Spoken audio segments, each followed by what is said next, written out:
বন্ধু, চলে এসেছি আবার চৈতালি হোম কুকিংয়ে নতুন দুর্দান্ত রেসিপি নিয়ে। আজকের নতুন রেসিপি হলো ভেজ ফ্রাইড রাইস। আমার শরীর অসুস্থ হওয়ার কারণে আপনাদের সামনে নতুন নতুন রেসিপি নিয়ে আসতে পারিনি। চলো দেখা যাক আজকের নতুন রেসিপিটা কিভাবে রান্না করব খুব সহজ পদ্ধতিতে। কি কি লাগছে আমি দেখিয়ে দিচ্ছি। প্রথমে আমি ক্যাপসিকাম নিয়েছি, এখানে বিনস নিয়েছি, গাজর নিয়েছি, কিশমিশ নিয়েছি, কাজু বাদাম নিয়েছি, আর নিয়েছি এখানে ঘি, লবণ, চিনি, কটা তেজপাতা, আর এখানে নিয়েছি গোলমরিচ অল্প কটা নিয়েছি, দারচিনি নিয়েছি, এলাচ নিয়েছি, লবঙ্গ নিয়েছি, আর এখানে আমি 500 গ্রাম বাসমতি চাল নিয়েছি। চালটা আমি আধা ঘন্টা ভিজিয়ে রেখেছিলাম। এই যে আমি দেখিয়ে দিচ্ছি, চালটা এখন ভিজে গিয়েছে খুব সুন্দরভাবে। এবার দেখা যাক, আমি এবার হাঁড়িটা বসিয়ে দিচ্ছি। প্রথমে ওভেনটা ধরিয়ে আমি ভাতের জলটা বসিয়ে দিলাম। ভাতের জলটা এটা ঢাকনিতে চাপা দিয়ে দিলাম।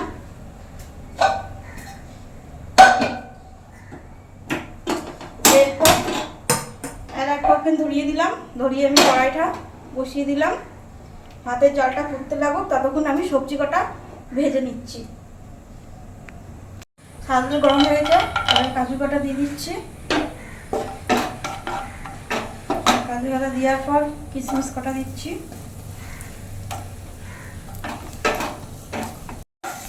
কিশমিশ কাজু বাদাম আমার ভাজা হয়ে গেছে হালকা করে, এবার আমি তুলে নেব। এরপর আমি গাজরটা দিয়ে দিচ্ছি।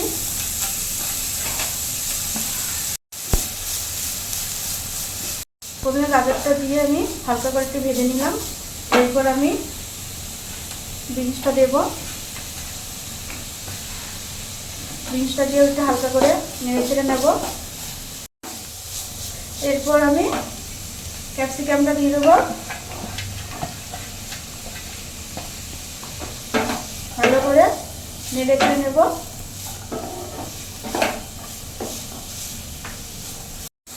আমার ভাতের জলটা খুব গরম হয়ে গেছে, দেখতে পাচ্ছ টকবক করে ফুটছে। এরপর আমি এই মশলাগুলো দিয়ে দেবো। তারপরে দেবো তেজপাতা, তারপরে আন্দাজ মতন লবণ দিয়ে দিচ্ছি। এবার আমি ঢাকনাটা আবার দিয়ে দেবো, আর একটু ফুটুক। এই যে আমার জলটা দেখতে পাচ্ছেন কত সুন্দর ফুটে গেছে, সব কিছু দিয়েছি মশলা। এরপর আমি চালটা দিয়ে দেবো।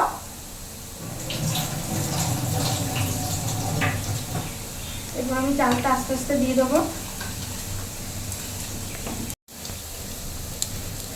চাল কটা আমার সব দেওয়া হয়ে গেছে ভালোভাবে। হালকা করে নেড়ে দেবো ভালোভাবে। নেড়ে দেওয়ার পর আবার ঢাকনি দিয়ে দেবো। আমার এদিকে ভাজাটা হয়ে গেছে, এই ভাজাটা আবার নামাবো। এবার আমি এই ভাজাটা এবার আমি তুলে নেবো আস্তে আস্তে।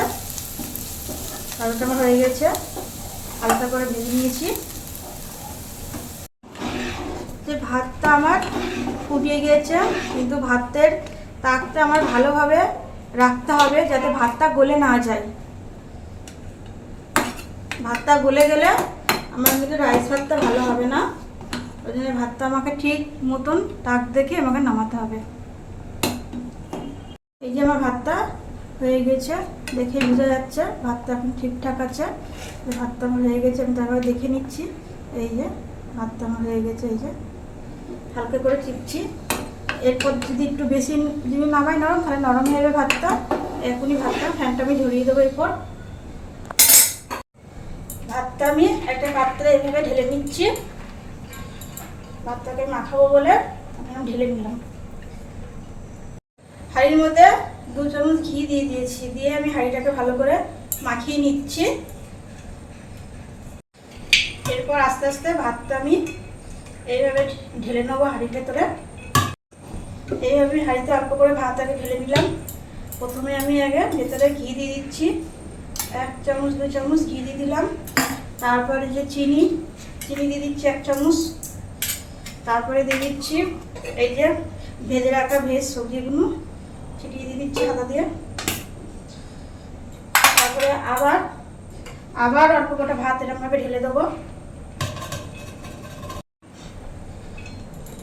অল্প কটা ভাত ঢেলে নিলাম আবার প্রথমবারের মতন। আবার প্রথমে 1 চামচ চিনি দেবো,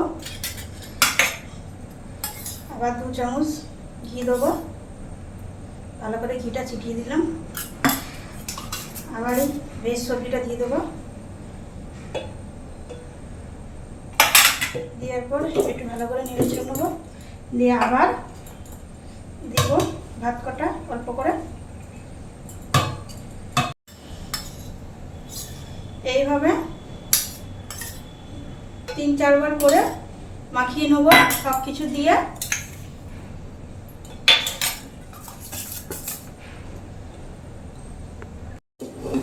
দেখো আমার ভাতটা সুন্দরভাবে মাখানো হয়ে গেছে। এরপর আমি ভাতটা একটু দমে বসাবো, ঢাকনি দিয়ে দিলাম। এবার ভাতটা আমি দমে বসাবো। এটা তাওয়ার ওপর আমি এই ভাতটা 10-15 মিনিট দম দেব। দম দেওয়ার পর আমি ভাতটা নামিয়ে ফেলবো।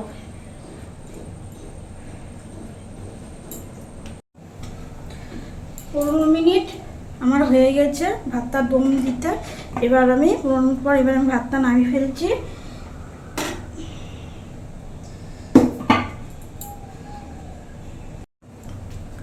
পনেরো মিনিট হয়ে গেছে আমার রাইসটা দম দিতে। এরপর আমি রাইসটা আস্তে আস্তে নামিয়ে ফেলবো।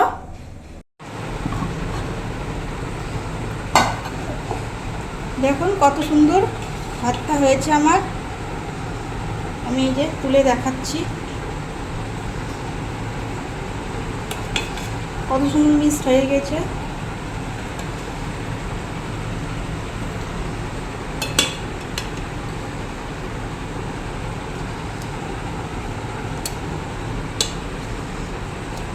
ভাতটা কত সুন্দর ঝরঝরে হয়েছে, দেখে তো বুঝতেই পারছেন কত সুন্দর ভাতটা ঝরঝরে হয়েছে।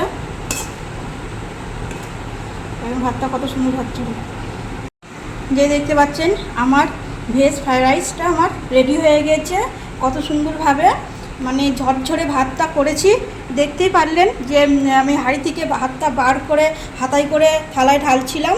কিন্তু এইভাবে যদি করতে পারেন আপনারা রান্নাটা, তাহলে ভাতটা এত সুন্দর ঝরঝরে হবে, খেতেও ভালো লাগবে। আর আজকের আমার নতুন ভিডিওটি কেমন লাগলো আপনাদের সকলের একটু কমেন্ট বক্সে জানিয়ে দেবেন। আবার পরের ভিডিওয় দেখা হবে।